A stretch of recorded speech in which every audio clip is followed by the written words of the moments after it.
our country needs to have a different direction and a new leader. Asa Hutchinson tells CBN News while he supported Trump twice before, he now believes Trump is ineligible to even run this time around. Things changed after January 6th and leading up to it, whenever he refused to recognize that we ought to transfer power in a peaceful fashion under our democracy. Another storm brewing tonight among the mounting legal trouble facing Donald Trump. On top of the 91 criminal indictments in 4 separate cases on both the federal and state levels, now a new legal challenge to his candidacy on the constitutional level. Okay, so here's what just happened. And honestly, I don't think most people are even paying attention to how massive this actually is. 4 federal courts, not 1, not 2, but 4 separate federal courts just slapped down Trump's legal team in what might be one of the most embarrassing legal defeats we've seen in months.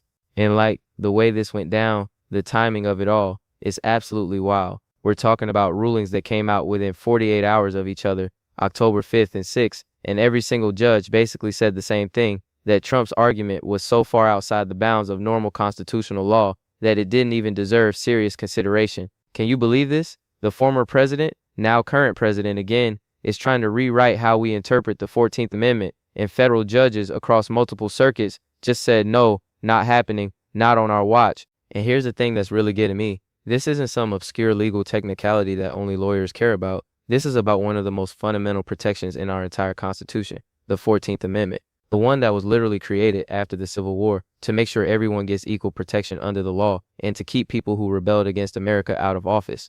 So when Trump's lawyers walk into court and essentially argue that this amendment doesn't really apply the way everyone thinks it does, especially when it comes to sitting presidents or people facing impeachment inquiries, yeah, judges are going to have something to say about that. And they did. Boy, did they ever.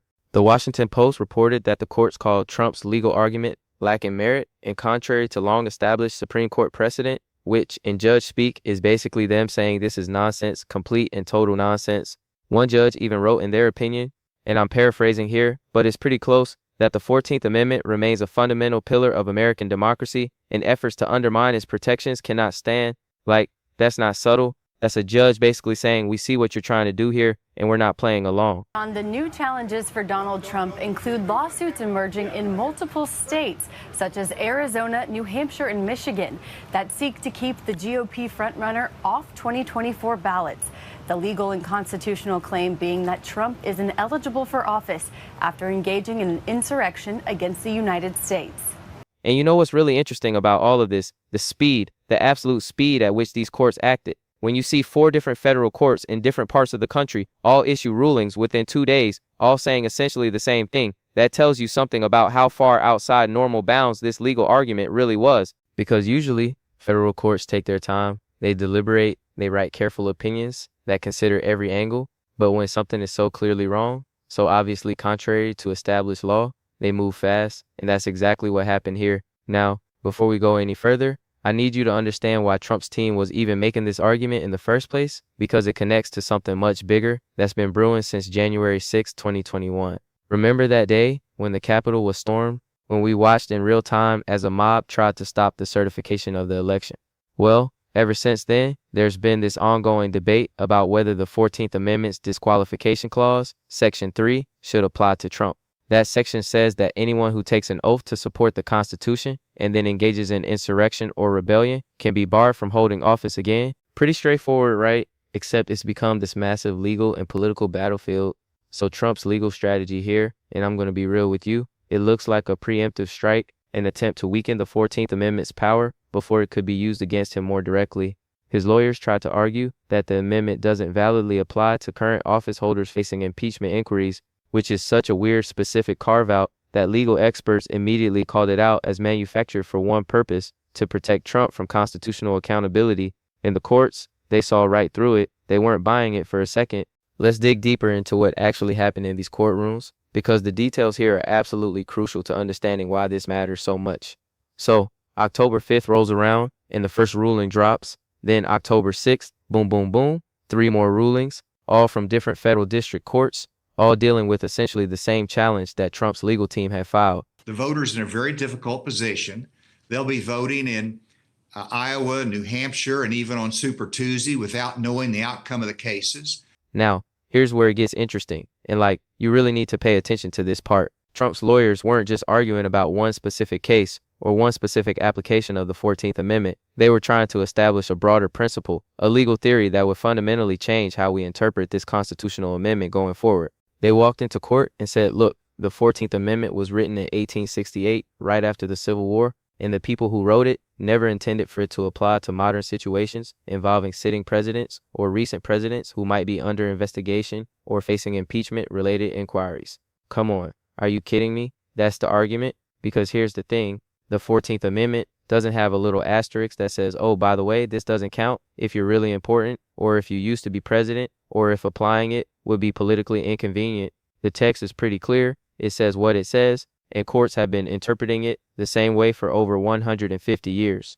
But Trump's team essentially wanted judges to create a brand new exception, one that's never existed before, one that just happens to benefit their client at exactly the moment when the 14th Amendment might actually be used to hold him accountable.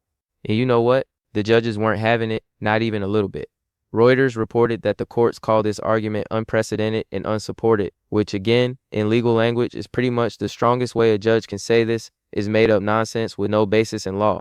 But let's talk about why this legal strategy even exists, because I don't think Trump's lawyers are stupid. They knew this was a long shot. They knew the chances of winning were basically zero. So why do it? Well, here's my take, and I think a lot of legal analysts would agree with me. This is about creating confusion, muddying the waters, making the whole issue of the 14th Amendment seem complicated and controversial so that when and if it comes up in a more direct way later, there's already this cloud of legal uncertainty hanging over it. It's a PR strategy as much as a legal one. You file these challenges, you get your talking points out there, you go on news shows and say, well, there's actually a lot of debate about whether the 14th Amendment applies in these situations. And suddenly half the country thinks it's this murky, unclear thing when actually it's not. It's pretty straightforward. The courts have been clear about this for generations. The attack on the Capitol that day was designed for a particular purpose at a particular moment, and that was to disrupt the peaceful transfer of power as is laid out in the Constitution. So I think there is a powerful argument to be. And this is what's so frustrating about modern politics and legal battles. The goal isn't always to win in court. Sometimes the goal is just to create enough noise and confusion that the public can't tell what's real anymore. But here's what makes these four rulings so significant. They cut through all of that. They said, no, we're not going to let you create confusion where none should exist. The law is clear, the precedent is clear, and your argument fails. Now, let's talk about what the 14th Amendment actually says, because I feel like a lot of people hear about it, but don't really know the specifics. Section 1 is the famous part, the Equal Protection Clause, which basically says states can't deny anyone equal protection under the law. This is the section that's been used in landmark cases about civil rights, about desegregation, about marriage equality. It's huge. But Section 3, that's the part that's relevant here, and it's specifically about disqualification from office. It says, and I'm going to read this because the actual words matter, no person shall hold any office who, having previously taken an oath to support the Constitution, shall have engaged in insurrection or rebellion against the same or given aid or comfort to the enemies thereof. Pretty clear, right? If you swore to uphold the Constitution and then you participated in an insurrection against it, you can't hold office again unless Congress votes to remove that disability with a 2/3 majority. This was written specifically to deal with Confederate officials after the Civil War to make sure that people who had literally fought against the United States couldn't just waltz back into government positions like nothing happened. But, and this is important, the text doesn't limit it to just Civil War era situations. Hans von Spakovsky from the Heritage Foundation strongly disagrees. Donald Trump has never been convicted. He's never even been charged with insurrection or rebellion. Trying to suddenly claim that he's guilty of insurrection or rebellion and those circumstances just doesn't work. It's written as a general principle. If you engage in insurrection after taking an oath, you're disqualified, period. So when Trump's lawyers try to argue that this doesn't apply to current situations or modern office holders, they're basically asking courts to ignore the plain text of the Constitution and over a century of how it's been understood and applied. And judges, well, they don't like doing that, especially when the request is so transparently self-serving. Civil rights groups immediately pounced on these rulings. The Associated Press reported that they called it a major victory for equality in constitutional law. And you can see why. Because if Trump has succeeded in weakening the 14th Amendment, in creating exceptions and carve-outs that wouldn't just affect his situation, it would potentially undermine all the protections that amendment provides. The equal protection stuff, the due process guarantees, all of it. That's why this matters beyond just Trump, beyond just one person's legal troubles. This is about whether we're going to let powerful people rewrite constitutional protections when those protections become inconvenient for them. All right, so let's break this down into what you actually need to know, the core points that matter most. First, these 4 court rulings represent a complete and total rejection of Trump's legal theory about the 14th Amendment. There's no sugarcoating it. This was a unanimous smackdown across multiple jurisdictions by judges who saw the argument for what it was, an attempt to create constitutional exceptions that don't exist. Second, the speed and unanimity of these rulings tells us something really important. When legal arguments are this far outside the mainstream, when they're this contrary to established precedent, courts move quickly to shut them down because they don't want bad legal theories gaining any kind of traction or legitimacy. And third, this has massive implications for ongoing debates about presidential accountability, about whether the 14th Amendment's disqualification clause could or should be applied to Trump based on January 6th, and about how we interpret constitutional amendments that were written centuries ago but still govern us today. Now, let's talk about what happens next, because this isn't the end of the story, not by a long shot. Trump's legal team could appeal these rulings, take them to circuit courts, maybe even try to get them before the Supreme Court. Although honestly, given how clearly these district court judges rejected the arguments, I'm not sure appellate courts are going to be any more sympathetic. But beyond the immediate legal next steps, there's a bigger political story here. These rulings land right in the middle of an already chaotic political moment. We're heading deeper into 2025. Trump is in his 2nd term, but facing multiple legal challenges, and the question of whether he could face disqualification under the 14th Amendment continues to hover over everything.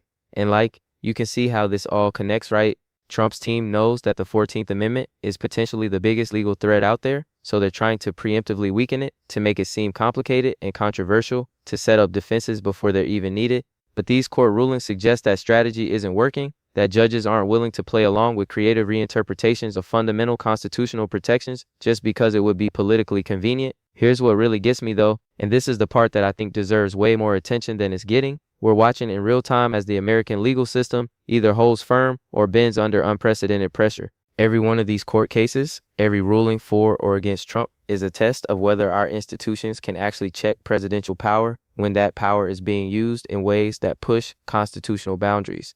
And so far, at least in these 4 cases, the answer seems to be yes. The system is holding. Judges are saying no, you can't just rewrite the Constitution to suit your needs. The law means what it means and precedent matters. But, and this is a big but, we're only seeing the district court level here. These are the first-line judges, the ones who handle initial challenges. As cases move up the judicial ladder through circuit courts, potentially to the Supreme Court, things could change, the legal landscape could shift.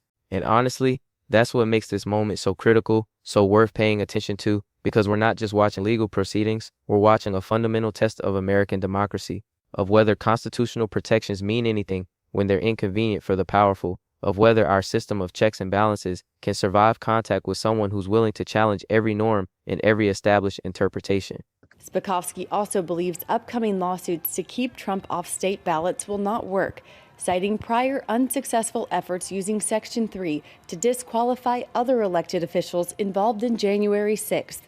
So yeah, 4 courts said no to Trump's challenge. That's the immediate news. But the bigger story is about what kind of country we are, whether we're a nation of laws that apply equally to everyone, including presidents, or whether we're willing to create exceptions and carve outs when enforcing the law becomes politically difficult. And look, I know this stuff can feel abstract, like legal theory that doesn't affect regular people's lives, but it does. It absolutely does. Because if the 14th Amendment can be weakened or reinterpreted to protect one person, then all constitutional protections become negotiable. All of them. And that's a road we really don't want to go down.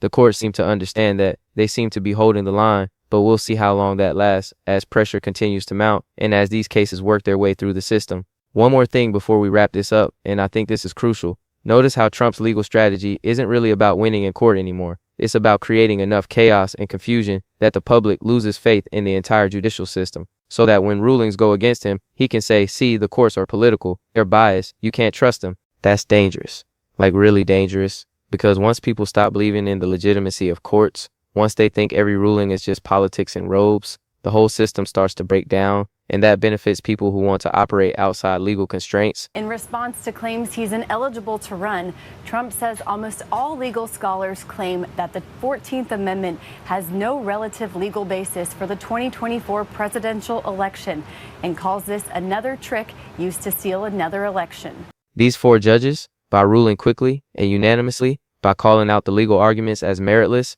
they're trying to prevent that erosion, trying to show that no, this isn't political, this is just basic constitutional law, and we're not going to pretend otherwise just because the defendant is a former and current president. So, where does this leave us? Well, Trump's legal team suffered a significant defeat. The 14th Amendment remains intact as a constitutional protection without the exceptions they tried to create, and the debate about presidential accountability and eligibility continues with these new data points added to the mix. Civil rights groups are celebrating. Trump supporters are probably calling it political persecution, and the rest of us are left trying to figure out what it all means for the future of American democracy, which honestly is the question that matters most. Not who wins or loses individual court cases, but whether our constitutional system can survive this era of extreme political polarization and norm breaking, whether the institutions we've relied on for over 2 centuries can hold under pressure that the founders probably never imagined. And that's the real story here. That's what we should be watching as this unfolds. Gail, the Wall Street Journal published an opinion piece and it's titled "The 14th Amendment Trump Panic."